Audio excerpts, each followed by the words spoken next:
হামসহ বিভিন্ন সংক্রামক রোগের টিকা ও সিরিঞ্জ ক্রয়ে অনিয়ম, দুর্নীতি ও অর্থ আত্মসাতের অভিযোগে তদন্তের দাবি জানিয়ে সাবেক প্রধান উপদেষ্টা ডক্টর মোহাম্মদ ইউনূস, সাবেক স্বাস্থ্য উপদেষ্টা ডক্টর নূরজাহান বেগম সহ সংশ্লিষ্টদের বিরুদ্ধে দুর্নীতি দমন কমিশনে আবেদন করা হয়েছে।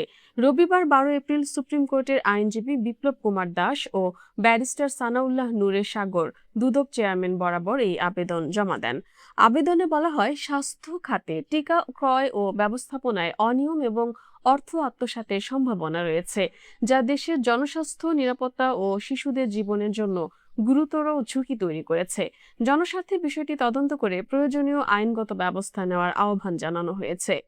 আইনজীবীরা আবেদনে উল্লেখ করেন, সাম্প্রতিক সময়ে সারা দেশে হামের প্রাদুর্ভাব এবং শতাধিক শিশুর মৃত্যুর ঘটনা গভীর উদ্বেগের সৃষ্টি করেছে।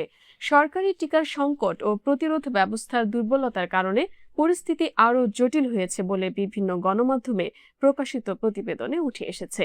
আবেদনে দাবি করা হয়, অন্তর্বর্তী সরকার টিকা ক্রয়ের পদ্ধতিতে পূর্ব প্রস্তুতি ছাড়াই পরিবর্তন আনে এবং স্বাস্থ্য খাতে প্রায় ৪২,০০০ কোটি টাকার বাজেট থাকা সত্ত্বেও সময় মতো প্রয়োজনীয় টিকা ও সিরিঞ্জ সংগ্রহ এবং বিতরণে ব্যর্থ হয়। এর ফলে দেশে হামের প্রকোপ বেড়ে মহামারীর ঝুঁকি তৈরি হয়েছে। এছাড়া টিকা ক্রয় সংক্রান্ত তথ্য প্রকাশ না করা এবং বরাদ্দ অর্থের ব্যবহারে স্বচ্ছতার অভাবকে দুর্নীতি ও অনিয়মের ইঙ্গিত হিসেবে উল্লেখ করা হয়েছে। বিভিন্ন গণমাধ্যমেও টিকা ও সিরিঞ্জ ক্রয়ে অনিয়মের অভিযোগ প্রকাশিত হয়েছে বলে আবেদনে বলা হয়। আবেদনকারীরা দুদককে বিষয়টি তদন্ত করে সংশ্লিষ্টদের বিরুদ্ধে প্রয়োজনীয় ব্যবস্থা নেওয়ার অনুরোধ জানিয়েছেন।